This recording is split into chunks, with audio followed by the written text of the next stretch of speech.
Hello, good morning, India.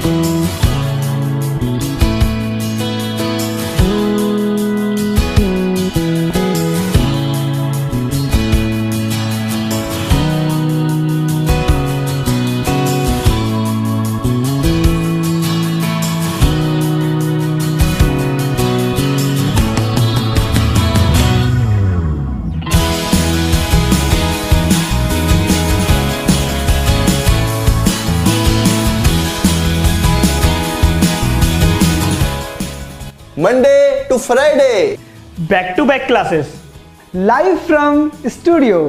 आज ही subscribe करें वाईफाई स्टडी चैनल को। Hello, good morning, hello friends, welcome to WiFi study changing the way of learning India के नंबर 1 study channel में दोस्तों आप सभी का बहुत बहुत स्वागत है। Now WiFi study a part of Unacademy good friend. दोस्तों जैसा कि आप सभी लोग जानते हो और मैं दीपक तीर्थयानी आपको रीजनिंग सब्जेक्ट पढ़ा रहा हूं दोस्तों आरआरबी एनटीपीसी के लिए। तो good morning to all of you guys, कैसे हैं आप सभी लोग?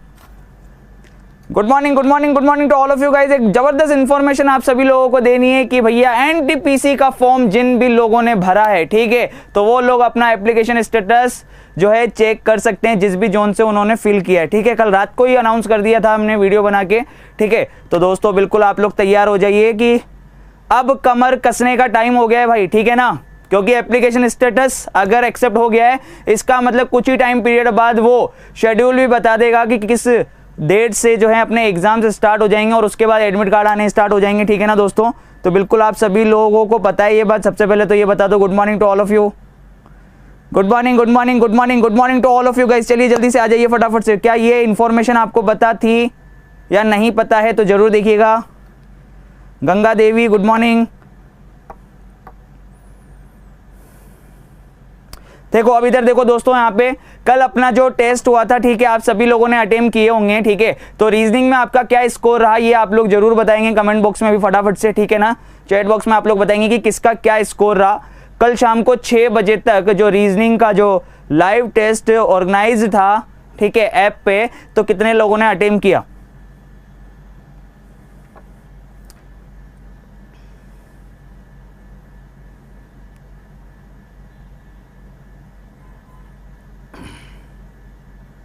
ओके चलिए सभी लोगों ने अटेम्प्ट कर लिया। चलिए कोई बहुत ही बढ़िया यहाँ पे, ठीक है। तो चलिए अपन फटाफट से देख लेते हैं कि कौन कौन से क्वेश्चंस जो हैं, ठीक है, कल के टेस्ट में थे और उसके सॉल्यूशंस किस तरीके से क्या है, ठीक है। तो किसी को भी कोई दिक्कत का समस्या का सामना नहीं करना पड़ेगा, ये डेफिनेटली श्योर है। तो चलिए जल्दी से एक एक करके फटाफट से, जिन्होंने अटेम्प्ट नहीं किया वो मेरे साथ में यहाँ पर बताएंगे आप लोग क्वेश्चन को एक एक करके, ठीक है, कि क्या आंसर दिया आपने इस क्वेश्चन के लिए। अस्थमा लंग्स, ठीक है, अस्थमा फेफड़ों से संबंधित बीमारी है, तो कंजक्टिवाइटिस ये किससे रिलेटेड है, ठीक है, ये किससे रिलेटेड है? आंखों से रिलेटेड, आईज से रिलेटेड।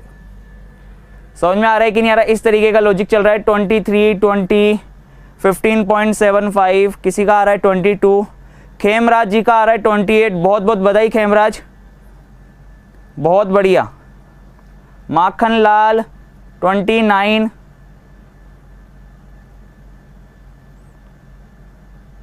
मंथन चौहान 29, बहुत बढ़िया यार। 22, 20, 22, 25 का आंकड़ा ज्यादा दिखाई दे रहा है यहाँ पे, ठीक है।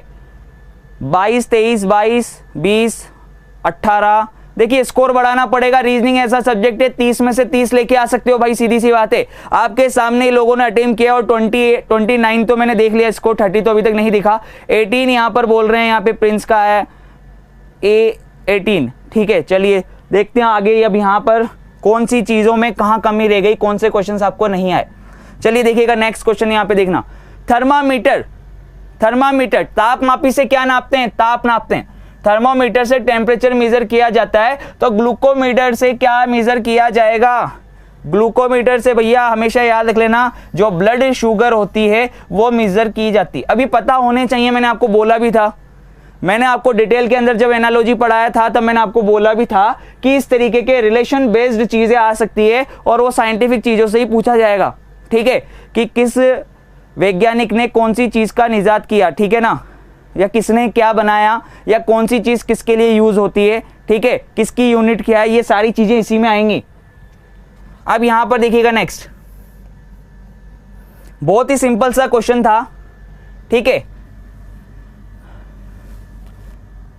6 को अगर मैं 12 से मल्टीप्लाइड करूं तो ये 72 बनेगा। तो इसी तरीके से 8 को भी अगर मैं 12 से मल्टीप्लाई कर दूं, ठीक है, तो ये क्या बनेगा 96। क्लियर है कि नहीं? बहुत ही सिंपल सा क्वेश्चन था। क्या था इन क्वेश्चन में?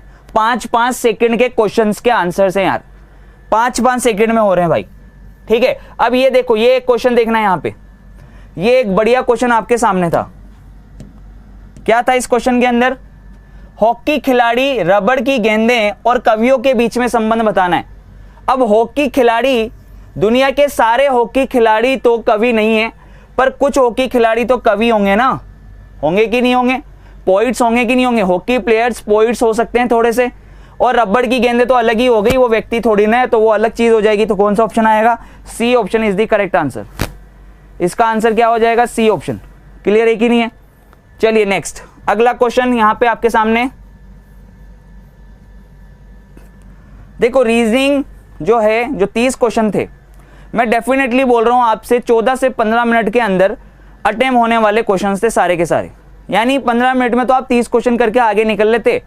समझ में आ रहा है कि नहीं आ रहा? तो चलिए जल्दी से देखिए अब यहां पर इसका क्या आंसर होगा, फटाफट से देखेंगे। क्या है? रीना 4 किलोमीटर पूर्व की ओर चलती है, ईस्ट साइड में 4 किलोमीटर, ठीक है, और फिर उत्तर की ओर 10 किलोमीटर साइकिल चलाती है। ये 4 गई, फिर 10 गई नॉर्थ की तरफ, फिर बाईं ओर घूमती है और 4 किलोमीटर। ये लो, बाईं ओर घूम के कितना? 4 किलोमीटर। क्लियर है? फिर उत्तर की ओर घूम के 2 किलोमीटर, नॉर्थ की तरफ फिर 2 किलोमीटर। सही है, यहां पे पहुंच गई। तो अब यहां पे क्या बोल रहा है कि बिंदु से कितनी दूर है? प्रारंभिक बिंदु से कितनी दूरी पर है? ये दूरी देख लो कितनी है, ये 2 और ये कितनी? 10। तो 2 और 10 टोटल कितनी हो गई? 12 हो गई। 2 और 10 टोटल कितनी हो गई? 12 किलोमीटर हो गई कि नहीं हो गई? खत्म। चलिए नेक्स्ट, अगला क्वेश्चन ये रहा आपके पास में, ठीक है। अब इस क्वेश्चन को कितने लोगों ने किया जल्दी से बताएंगे आप लोग, बताओ भाई जल्दी से। देखो इधर, यहां पे क्या बोला गया? यहां पे अपने बच्चों की शिक्षा में माता पिता की भूमिका महत्वपूर्ण होती है। सभी माता पिताओं को यह अवश्य समझना चाहिए।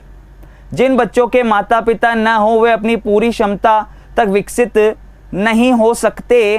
क्या ये सही है क्या ये बात कि भैया जिनके माता पिता नहीं है तो वो पूरी क्षमता के साथ विकसित, वो बोल रहा है कि इंपॉर्टेंट रोल होता है बच्चों की ग्रोथ में, माता पिता का एक इंपॉर्टेंट रोल होता है। तो वो ये बोल रहा है कि जिनके माता पिता नहीं है क्या वे पूरी क्षमता तक विकसित नहीं हो सकते? ये सही है क्या? नहीं, ये चीज बिल्कुल गलत है। नेक्स्ट, अगला देखना। माता पिता अपने बच्चों की सहायता में, शिक्षा में उनकी सहायता कर सकते हैं। बिल्कुल, माता पिता अपने बच्चों की शिक्षा में उनकी सहायता करते ही हैं, ठीक है। तो आंसर क्या बनेगा इसका? Only second, only second follow. समझ में आ रहा है कि नहीं आ रहा? बहुत बढ़िया। चलते हैं नेक्स्ट अगले क्वेश्चन की तरफ। ये रहा आपके पास में ये क्वेश्चन है, और क्या बोल रहा है अब? करण दक्षिण दिशा में देखते हुए सीधे 2 किलोमीटर चला, सही है। फिर वहां से 90 डिग्री दाईं ओर मुड़कर 45 डिग्री बाईं ओर, 90 डिग्री दाईं ओर मुड़कर, ठीक है, 90 डिग्री, ये सीधा जा रहा था भाई, पर यहां से 90 डिग्री दाईं ओर घूमकर फिर 45 डिग्री, फिर 45 डिग्री बाईं ओर। पहले तो दाईं ओर घूम गया 90, फिर 45 डिग्री बाईं ओर घूम गया, सही है। यानी इस दिशा में है वो, यानी इस डायरेक्शन में वो, कुल मिला के कहने का मतलब है, ठीक है। तो अब वो बोल रहा है और 1 किलोमीटर चला, यहां से 1 किलोमीटर चला है, ये 1 किलोमीटर ले लिया इसको, ठीक है। तो बोल रहा है तदनुसार वो अपने आरंभिक बिंदु की तुलना में कहाँ है? स्टार्टिंग पॉइंट से वो किस डायरेक्शन में? भैया ये यहाँ पे दक्षिण और इधर बनेगा वेस्ट, इधर वेस्ट है इधर साउथ है, तो ये कौन सी डायरेक्शन है? ये कौन सी डायरेक्शन है? ये साउथ वेस्ट हो गई ना, दक्षिण पश्चिम हो गई कि नहीं हो गई? कौन सी हो गई? दक्षिण पश्चिम, साउथ वेस्ट, दक्षिण पश्चिम क्षेत्र में है वो, सही है कि नहीं है? बहुत सिंपल सा क्वेश्चन था। क्या था इसमें? ये लो, ये वाला क्वेश्चन तो और भी सिंपल था। अब इसके अंदर करना क्या होता है? ये मैथमेटिकल ऑपरेशन से रिलेटेड चीजें हैं, और मैथमेटिकल ऑपरेशन से रिलेटेड चीजों में आपको करना क्या होता है कि जो बाहर के 2 अंक हैं इनका जोड़ बाकी गुणा भाग करके, ठीक है, जो भी सक्रिय आप लगाना चाहते हो उससे आपको ये बीच वाला मान निकालना होता है। समझ में आ रहा है कि नहीं आ रहा है? यानी कि अगर ये 27, 18 और ये 3 लिखा है तो आपको करना क्या है, यहाँ पे इन दोनों में कुछ ना कुछ अप्लाई करके ये मिड वाली वैल्यू निकालनी।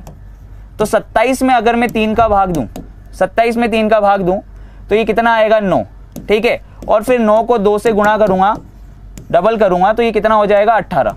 सही है कि नहीं है? सेम टू सेम इसी तरीके से देखिएगा, 729 में भाग लगाएंगे किसका, 9 का, तो ये क्या आएगा 81। और 81 को जब आप मल्टीप्लाई करोगे 2 से तो ये हो जाएगा 162। कितना हो जाएगा 162, 162। समझ में आ रहा है कि नहीं आ रहा? बाहर वाली वैल्यू का भाग लगा दिया और डबल कर दिया। अब ये एक्सप्रेशन आपको सही करनी थी, ठीक है, ये एक्सप्रेशन आपको सही करनी थी। और इसमें सबका मतलब आपको सामने दे रखा है। अगर क्लियरली नहीं दिख रहा है तो मैं बता देता हूं। 12 इक्वल का मतलब था डिवाइड, प्लस का मतलब था माइनस, मल्टीप्लाई का मतलब था इक्वल, माइनस का मतलब था ग्रेटर, ग्रेटर का मतलब था प्लस, ठीक है, लेस देन का मतलब था मल्टीप्लाई, और डिवाइड का मतलब था लेस देन, ठीक है। ये इक्वेशन थी। और जब आप इसको चेक करेंगे तो ये सी वाला जो ऑप्शन है ये इस कंडीशन को सेटिस्फाई कर लेगा। देख लीजिए, 24 equal 4 greater than 5 multiply by 24 plus 13, इस तरीके से लिखा हुआ है, ठीक है। जब आप इसको सोल्व करेंगे तो 24 इक्वल का मतलब है यहाँ पे डिवाइड, 4 ग्रेटर का मतलब क्या था यहाँ पे प्लस, 5 मल्टीप्लाई का मतलब है यहाँ पे इक्वल 24 माइनस 13, ठीक है। ये बनेगा जब इसको सोल्व करेंगे तो देखो 4 का भाग लगाओगे 24 में तो ये आ जाएगा 6 प्लस 5 बराबर ये कितना हो रहा है 11। तो 11 बराबर 11 हो रहा है कि नहीं हो रहा है, इक्वल हो रही है ये कंडीशन। तो ये कंडीशन सेटिस्फाई कर रही है सी वाली। लेकिन चेक आपको सारी करनी पड़ेगी, ABCD चेक आपको सारी करनी पड़ेगी, ठीक है, बिल्कुल सही है। चलिए नेक्स्ट अगला क्वेश्चन, ये तो कर ही लिया होगा यार, 3rd क्लास का क्वेश्चन है, ठीक है। पैंट के लिए लिखा हुआ है, पैंट इक्वल टू क्या लिखा हुआ है 74128। जब भी इस तरीके से लिखा होता है तो जिसके नीचे जो लिखा है वही उसका कोड होता है, ठीक है। इसी तरीके से EXCEL, एक्सेल का कोड लिखा हुआ है 93596, ठीक है, ये लिखा हुआ है, ठीक है। अब एसएफ का पूछ रहा है तो कहाँ दिक्कत है, ए देख लो ये रहा, तो सबसे पहले क्या आ जाएगा 4, फिर सी को देख लो क्या है 5, फिर ई को देख लो क्या है 9, फिर पी के लिए क्या है 7, और टी के लिए क्या है 8। तो ये देख लो ऑप्शन कहाँ पर है, 4 से स्टार्ट होने वाला एक ही ऑप्शन था, फटाफट से करके आगे निकल गए अपन, ठीक है। कितने लोगों ने किया इस क्वेश्चन का आंसर, कौन बताएगा भाई? ये था क्वेश्चन, तो ये था शानदार, इसके अंदर एक इंपॉर्टेंट लॉजिक अप्लाई किया हुआ था। कितने लोगों ने ये क्वेश्चन किया ये बताइए। नहीं किया तो मैं देखना चाहूंगा फिर से, मैं आपको इसके लिए टाइमर दे रहा हूं, ठीक है। चलिए देखते हैं कितने लोग अभी कर पाते हैं। जिन्होंने कल नहीं किया था क्या एक बार फिर से ट्राई कर सकते हैं वो लोग?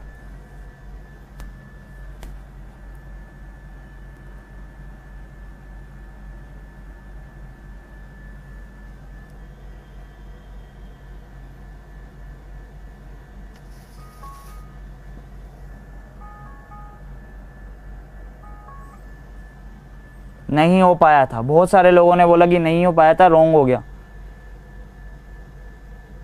बिल्कुल अच्छा क्वेश्चन था ये एक। देखो इधर इसने किया क्या, इसके अंदर क्वेश्चन के अंदर लॉजिक किस तरीके से लगाया। देखो चॉइस किस तरीके से लेके आ सकते हैं। ये 20 ये 15 बराबर क्या लिखा हुआ है 24 लिखा है। इसको देखना 20 + 15 बराबर 24 लिखा है। अब यहाँ पर देखो किया क्या है, 24 कैसे लेके आया इसने, क्या किया ये जो डिजिट्स हैं, ये जो जितनी भी डिजिट्स हैं इन डिजिट्स को इसने ऐड किया 2 0 1 और 5, ठीक है। तो यहाँ से वैल्यू क्या मिली, यहाँ से वैल्यू मिली 8 और 8 को फिर 3 से मल्टीप्लाई कर दिया, ये क्या मिला 24। तो इसी तरीके से अगर उसने इसका पूछा था 11 + 28 बराबर क्या होगा, तो क्या किया इसने, ये जो इंडिविजुअल हैं इसको उसने ऐड किया है। तो यहाँ से क्या मिला 12, क्या मिला 12, फिर 12 को किससे मल्टीप्लाई किया, 3 से, तो कितना आ जाएगा 36 हमारा आंसर आ जाएगा। समझ में आ रहा है कि नहीं आ रहा, क्या आंसर आ जाएगा 36। क्लियर है कि नहीं? यानी कि जितनी भी डिजिट्स थी ना ये सबको इंडिविजुअली ऐड कर दिया और 3 से मल्टीप्लाई कर दिया, इन सबको ऐड कर दिया और 3 से मल्टीप्लाई कर दिया। समझ में आ रहा है कि नहीं आ रहा? नोट करके रख लो, इस तरीके के लॉजिक अक्सर आते हैं, एनटीपीसी का ही क्वेश्चन नहीं है, एग्जाम में आया हुआ। चलिए अब आपको सिमिलरिटी बतानी है इसके साथ। इसके साथ क्या सिमिलरिटी है, 9, 27 और 108। तो यहाँ पे कुछ भी नहीं है यार, बहुत ही सिंपल सा लॉजिक था। इसके अंदर सिमिलरिटी बतानी थी, तो ये कैसे चल रहा है, ये इंटू 3 हो रहा है, ये इंटू 4 हो रहा है, सही है कि नहीं है? तो सेम टू सेम लॉजिक यहाँ पर देख लो, इसके अंदर अप्लाई हो रहा है। 11, 33, 132, ये हो रहा है इंटू 3, फिर ये हो रहा है इंटू 4। ठीक है, तो सिमिलर बताना था कि कौन सा सिमिलर है। क्लियर है? चलिए नेक्स्ट, क्वेश्चन मार्क की जगह बताना था कि क्या आएगा। तो यहां पे अगर डिफरेंस देखें तो ये हो रहा है +11, इस जगह भी हो रहा है +11, ये तो कर ही लिया होगा आपने, ये हो रहा है +11। तो अगला वाला +11 करोगे तो ये कितना आ जाएगा 56। कितना आ जाएगा 56। क्लियर है? सब में +11 किया हुआ था इसमें, कहाँ चल गया। चलिए बहुत ही सिंपल से क्वेश्चन थे। कुछ क्वेश्चंस तो ऐसे हैं यार, मैं बोल रहा हूं ना आपको, मात्र और मात्र 5 सेकंड, सिर्फ 5 सेकंड के अंदर क्वेश्चंस आराम से हो रहे हैं। ठीक है, तो Z से V और इसी तरीके से A से C, इसमें देखेंगे तो ये +2, फिर ये +2, फिर ये +2, सही है। तो यहां पर भी अगर आप +2 करेंगे और फिर इस तरीके से +2 तक जाएंगे तो G के बाद HI, तो यहां तो डेफिनेटली I आ जाएगा। फिर यहां पे देखो Z से V, तो अब यहां पे देखो क्या किया हुआ है, ये -4, ये -4, फिर यहां पे -4, तो फिर यहां पर भी -4 कर देंगे अगर आप, तो क्या आएगा J, तो JI is the correct answer. क्या आ जाएगा JI। और वैसे भी अगर देखो तो 2 ऑप्शन थे, K और KI JI, ठीक है, जिनमें I आ रहा था, तो ये डायरेक्टली देखना था अपन को डिफरेंस देख के। अब ये क्वेश्चन कितनों ने किया भाई, फटाफट से बता दो जल्दी से, इसके लिए भी टाइमर देने वाला हूं फिर मैं आपको। ठीक है, ये भी एक शानदार क्वेश्चन था, बढ़िया क्वेश्चन था।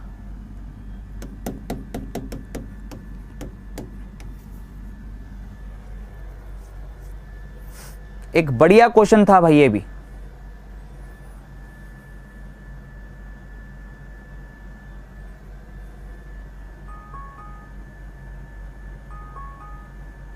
ये वाला क्वेश्चन, अब देखो बहुत ही शानदार सा क्वेश्चन था यार, बहुत ही बढ़िया क्वेश्चन था ये।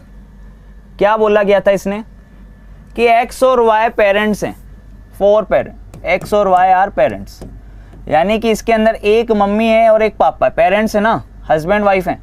तो मान लो ये मेल है, ये फीमेल है, सपोज करो ये पेरेंट्स है। अब उससे आगे क्या बोला, 4 विवाहित पुत्रों, यानी कि इसके 4 विवाहित पुत्र हैं।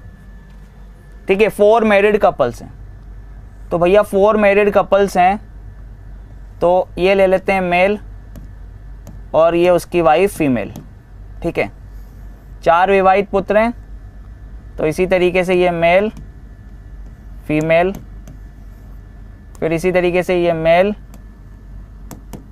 फीमेल, ठीक है, और इसी तरीके से एक ये ले लेते हैं, ये मेल और ये फीमेल। ठीक है, 4 विवाहित पुत्रों, ठीक है, विवाहित पुत्रों। फिर आगे बोल रहा है एक विवाहित पुत्री, एक विवाहित पुत्री भी है, एक विवाहित पुत्री भी है, एक फीमेल है जिसकी भी शादी कर दी है। ठीक है, आगे चलो, एक विवाहित पुत्री, फिर आगे बोल रहा है एक अविवाहित पुत्री, एक अनमेरिड फीमेल और है।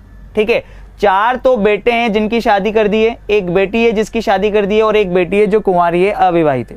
ठीक है, फिर आगे बोला है कि 2 पुत्रों में से प्रत्येक के 2 पुत्रियां तथा 1 पुत्र है। इनमें से जो 2 बेटे हैं, इनमें से जो 2 बेटे हैं, इनमें 2 के तो क्या हैं, 2 बेटे और 1 बेटी है। 2 बेटों में से 2 बेटों के तो 2 बेटे और 1 बेटी है।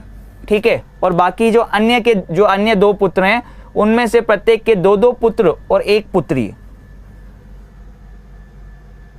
अच्छा प्रत्येक के 2 पुत्रियां, पहले तो था 2 पुत्रियां और 1 बेटा, 2 बेटियां और 1 बेटा, और बाकी के जो 2 हैं उनमें से प्रत्येक के 2-2 पुत्र, 2-2 पुत्र, 2-2 पुत्र और 1 बेटी, और इसके भी यहां पे बना लेता हूं इसको नीचे 2-2 पुत्र और 1 बेटी।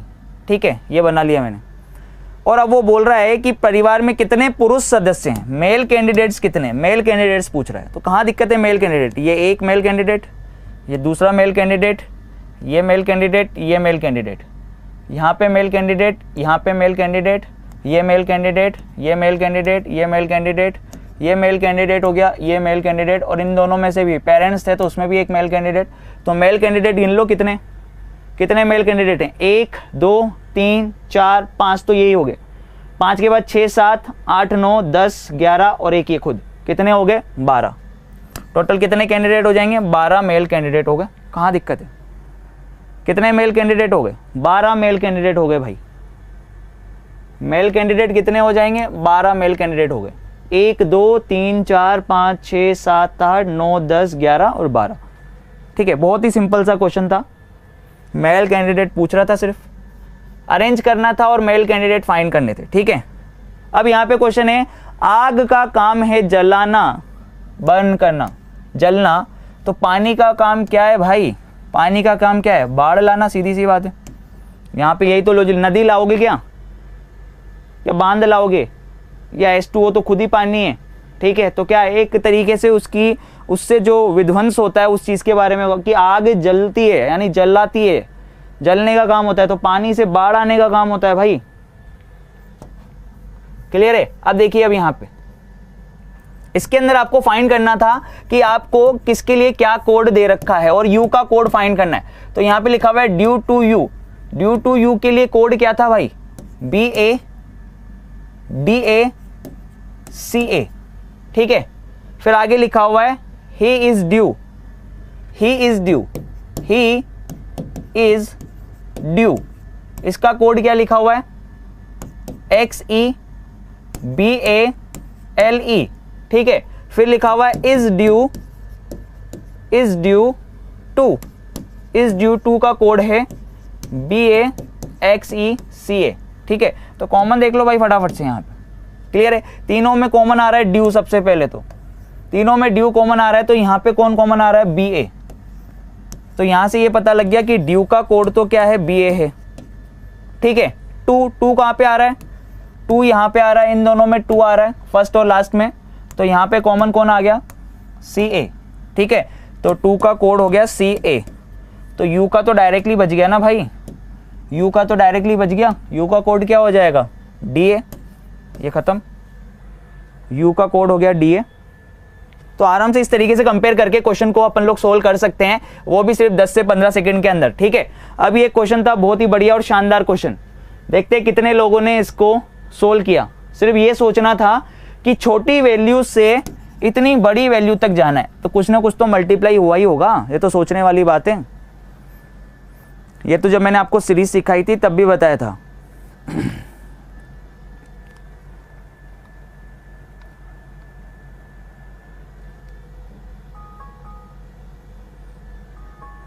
ज्यादा से ज्यादा लाइक कर दो यार, शेयर कर दो फटाफट से और क्वेश्चंस करते जाओ। 2 5 17 71 3 5 9। ठीक है, अब यहां पे देखो क्या करेंगे, इधर इंटू 2 + 1 हो रहा है कि नहीं हो रहा है, 2 दूनी 4 + 1, फिर यहां पे क्या हो रहा है, इंटू 3 + 2 हो रहा है, इंटू 2 इंटू 3 1 2, सीरीज चल रही है भाई, समझ में आ गई।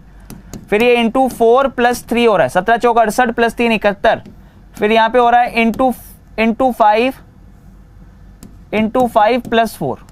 ठीक है, फिर नेक्स्ट इंटू 6 + 5, इंटू 6 + 5 करेंगे तो क्या आएगा, 2159। कितना आ जाएगा, 2159। बिल्कुल करेक्ट है, सही है कि नहीं है। तो दोस्तों जल्दी से देखेंगे, इधर अगले क्वेश्चन की तरफ चलते हैं। और ये देखिए इधर क्या करा भाई आप लोगों ने, फटाफट से बताओ इसका क्रम क्या बनेगा। सबसे पहले आपको एक प्रोसेस दे रखा है, तो क्या बनेगा भाई, शिशु। सबसे पहले शिशु, सही है ना, सबसे फर्स्ट प्रायोरिटी में ये शिशु। शिशु के बाद वो क्या बनेगा, बालक बनेगा। सही है। बालक के बाद वो किशोर, ठीक है, 1 3 5, फिर उसके बाद 2 और उसके बाद में वृद्ध सबसे लास्ट में, तो 1 से 4, ठीक है, 1 3 5 2 4, बी ऑप्शन करेक्ट। चलिए नेक्स्ट क्वेश्चन, इसको सोल्व करके बताइए फटाफट से। किसको यूज करेंगे कि 26 बन जाएगा ये?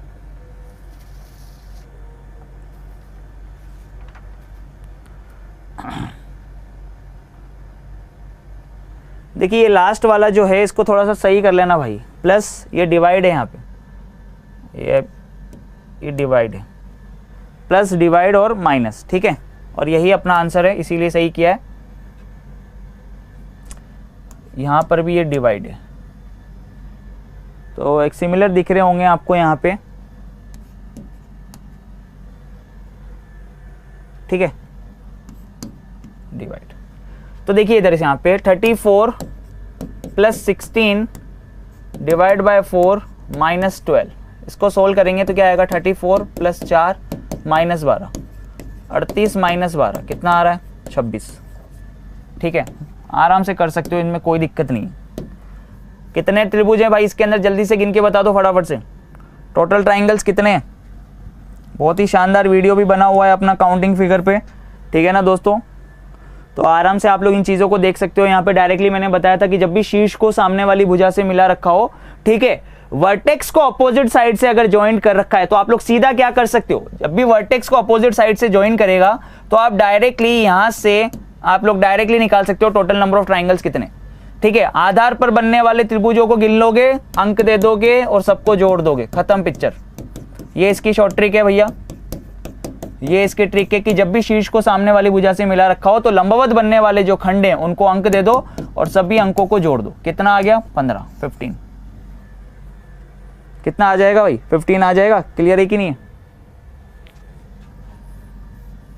वाटर इमेज बतानी है इसकी, वाटर इमेज फाइंड करनी है भाई, वाटर इमेज फाइंड करनी है। तो नीचे वाला भाग ऊपर बनेगा ना भाई, सीधी सी बात है। ये तीर का निशान इधर जा रहा है तो ये तीर का निशान इधर ही जाएगा। तो कितने ऑप्शन है जिसमें ऊपर की तरफ तीर का निशान जा रहा है? इसमें नहीं है, इसमें नहीं है, इसमें नहीं है,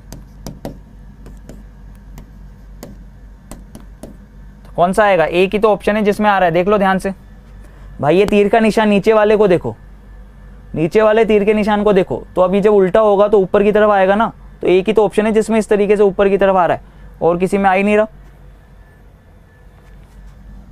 चलिए नेक्स्ट, इस तरीके के क्वेश्चन अक्सर रेलवे पूछता है भाई, इन क्वेश्चंस को देख लेना एक बार, ठीक है, जल्दी से देख लेंगे आप लोग इन क्वेश्चंस को। क्या सिमिलरिटी लगाएंगे यहाँ पे? देखिए ये प्लस बन रहा है ना इसके अंदर, यहाँ भी प्लस बन रहा है, और किसमें प्लस बन रहा है? इसमें।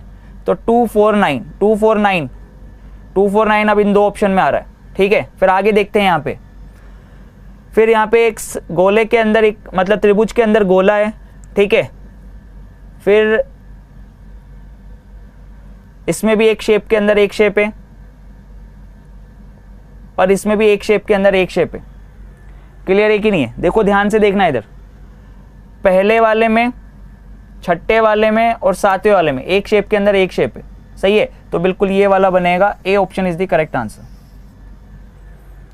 1 6 और 7 आएगा, 1 6 और 8 नहीं आएगा। A option is the correct answer, बिल्कुल करेक्ट है, ठीक है। ये सिलोजिज्म से रिलेटेड क्वेश्चन और सोल्व करोगे यहाँ पे ऑल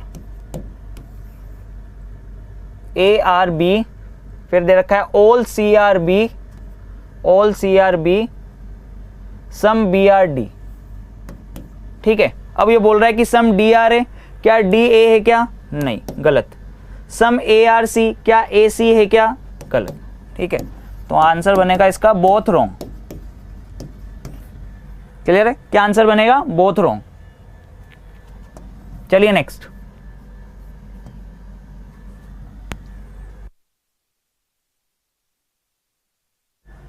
चलो फटाफट से देख लो भाई इधर। चलती ट्रेन से बाहर झुकना खतरनाक है, ये क्वेश्चन था। चलती ट्रेन से बाहर झुकना खतरनाक है, तो बोल रहा है कि ट्रेन से बाहर निकलने वाले सभी लोगों को चोट लगने का खतरा होता है। दूसरा, आमतौर पर लोग चोट लगना पसंद नहीं करते, ठीक है। क्या बोल रहा है? ट्रेन से बाहर निकलने वाले सभी लोगों को चोट लगने का खतरा होता है, ये तो बिल्कुल सही है। क्लियर है कि नहीं है? अब यहां पर वो बोल रहा है कि आमतौर पर लोग चोट लगना पसंद नहीं करते। मैं क्या बोल रहा हूं ना, नेगेटिव जब भी आ जाए ना भाई, नेगेटिव अजम्पशन जब भी आ जाए, मैं तो कह रहा हूं आपको, क्लियर है कि नहीं है? सोचो इधर, अरे ये सही तो बोल रहा है कि भैया बाहर देखोगे तो चोट लगने का खतरा होगा, पहला वाला तो बिल्कुल सही है कि नहीं है? पर नीचे वाले को देखो, आमतौर पर लोग चोट लगना पसंद नहीं करते, तो नहीं वाला तो जब भी आ जाए ना भाई, आप उसको सोचना ही मत, ये तो हमेशा क्या हो जाएगा, रॉन्ग हो जाएगा। नेगेटिव अजम्पशन जो है हमेशा क्या होगी, रॉन्ग हो जाएगी। क्लियर है कि नहीं है? तो आंसर क्या होगा? ऐसी कोई बात करी है क्या उसने? नहीं करी है ना, बस खत्म बात यहां पे। तो क्या आएगा आंसर? Only first follow.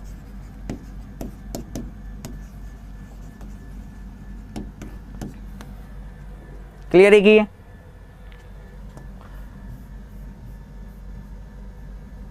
अब यहां पर देखो क्या बोला जा रहा है, क्या स्थानांतरित कृषि को अपनाया जाना चाहिए? स्थानांतरित कृषि का मतलब होता है, शिफ्टिंग एग्रीकल्चर का मतलब होता है कि एक भाग जला दिया जाता है, ठीक है ना, आग लगा दी जाती है और उस पर कृषि की जाती है। फिर थोड़े टाइम के बाद क्या होता है कि जब वो खत्म हो जाती है, ठीक है, उपजाऊ तो होती नहीं है, पर उसको उपजाऊ बनाने के लिए उस भाग को जला देते हैं और वहां पे कृषि की जाती है, पर वो इतनी उपजाऊ नहीं होती। फिर जब फसल खत्म हो जाती है, फिर दूसरा भाग ले लेते हैं, ठीक है, किसी और जगह पे चले जाते हैं, फिर वहां पे उस भाग को जलाते हैं और फिर क्या करते हैं, वहां पे कृषि करते हैं। ऐसे 10-12 साल लग जाते हैं जो पीछे वाले जो भाग होते हैं जहां पर वो कृषि करके आए होते हैं, ठीक है। तो स्थानांतरित जो कृषि होती है, ठीक है, ये शिफ्टिंग जो एग्रीकल्चर होता है वो अच्छा नहीं होता है। तो वो बोल रहा है यह एक बेकार विधि है, ठीक है, नहीं, यह एक बेकार विधि है, बिल्कुल स्थानांतरित कृषि को नहीं अपनाना चाहिए क्योंकि यह एक बेकार विधि है। सही बोल रहा है ना, तो बेकार विधि है ये। दूसरा, खेती के आधुनिक तरीके महंगे। किसने कहा खेती के आधुनिक तरीके महंगे? अब तो सरकार बहुत सारे इक्विपमेंट बना रही है, बहुत सारे ऐसी चीजें बना दी, मशीनें बना दी जिससे आप आराम से इजीली कर सकते हो। पहले तो हल चलाना पड़ता था, ठीक है, गायों को बांध के। क्लियर है कि नहीं है? तो ये चीज जो है बिल्कुल गलत है। तो डायरेक्टली क्या आएगा आंसर? Only first follow.